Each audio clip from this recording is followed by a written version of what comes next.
Good morning. It is bright and early. We are having amazing weather. I don't know if you can see this sky. Oh, it's so gorgeous. Big blue sky patches and this dark, ominous, wonderful fall-like cloud layer that's kind of nestling up against the mountains there. So I'm kind of suspecting that mountain communities like Forest Ranch, Paradise, and Magalia have a little bit of rain going on maybe. Anyway, it's perfect weather for transplanting, so I am out here doing that. What I'm going to be transplanting today is this stuff right here.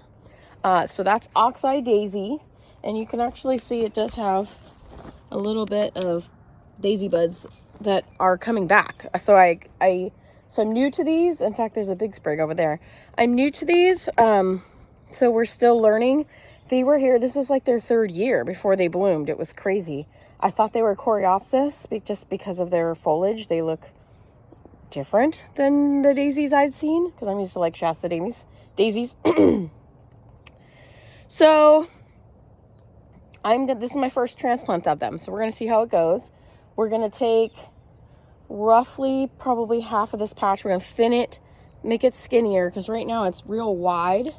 You can see how deep or how wide this is, and then it's just getting watered right here. So I'm going to take a bunch of that out, and then this is going to the flower farm. So I'm just going to probably just get to it here and see what happens. Cross your fingers. It should be good. I think transplants will probably bloom in spring. That would be my guess. We're going to see though. I mean, I've got plenty of perennials down there that I knew would not be blooming this year. We planted, the yarrow's trying to bloom this year. It's kind of creeping along, but it'll be probably really big next year. The status is down there. I'll rotate those out and plant new babies every year in between. So there's kind of a rotation going with plants because I think they are perennial, but they're not necessarily a long-lived perennial. Irises are down there that are going to be perennial, and sea holly, Eryngium.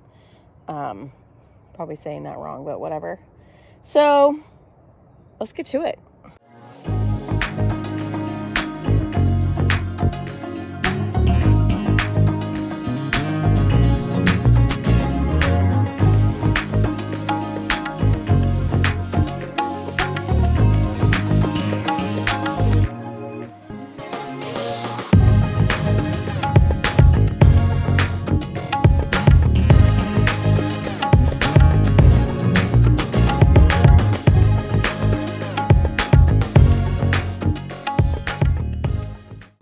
Okay, so I have never divided these before and found out that I don't even need a shovel. They're ridiculously easy, especially right now. Like, I definitely picked the right time. It rained the day before. It was raining last night. The ground is good and moist, and these babies have really been taken hold.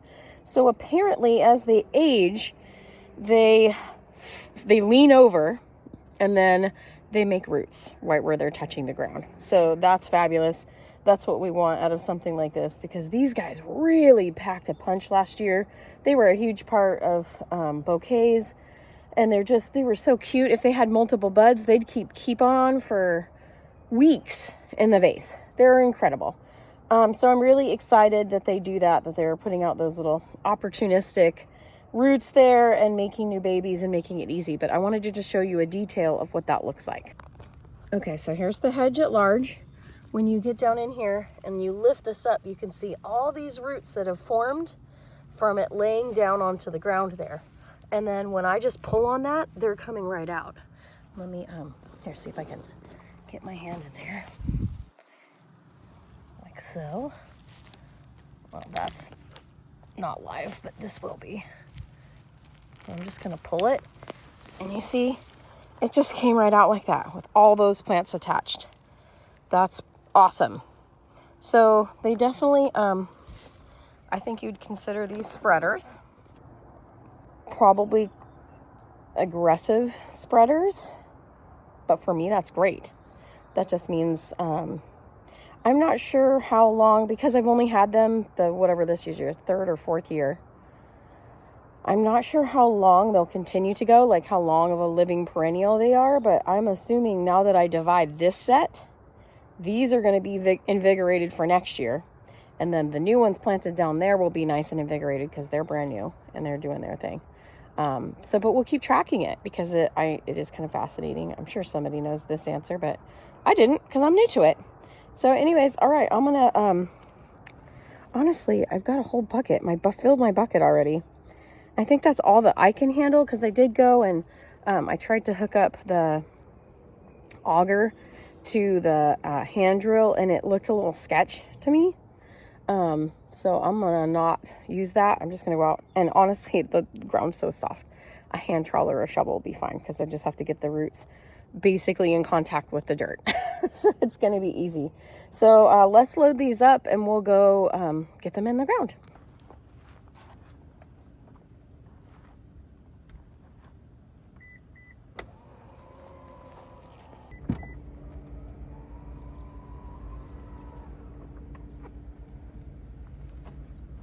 Down here at the flower farm, I'm looking around trying to figure out where I want to put these because of course I haven't planned ahead.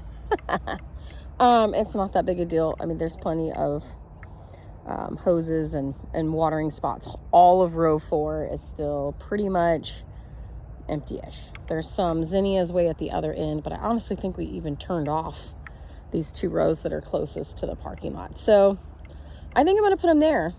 Because I think what I'm going to end up doing is putting rows down the center of these rows and then kind of doubling it up to make 2 different sections. I think. I don't know, it's hard because I feel like people like going all the way over there and feeling like they're quiet and alone and having that, I don't know, that sanctuary of being able to feel like you're out and about in the wilderness picking wildflowers. I don't know. Anyway, we'll see what happens. And I just noticed from here I can see the dahlias are blooming. So we're going to go check those out. So you can see how wet the ground is. It definitely rained down here. I'm very excited about that. Look at this beauty. Oh my goodness. Hold on. Oh, that's very pretty. The camera's not even picking it up, but it's very kind of purpley on the inside. I'm going to just show you them real quick. This one looks like it's damaged. I'm going to say there's no going back for that one. Somebody damaged that one. But look at these. Oh my goodness. Oh, those are gorgeous. I think they're worth the wait. I don't know what they are, but they're really pretty. Okay, so this is the first one. The tag is down here.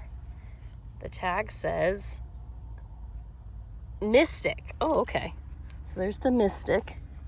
And then that one here is I think I have it tagged 2 ways. It's either a peach fuzz or cafe latte rose. I'm going to say that's probably cafe latte rose. And then this one is Shilston's Pride. I don't know if I'm saying that right. Here's the tag. Oh, I can see the pride. Those are gorgeous. All right, well, hello, beautifuls. Let's get to planting, I suppose.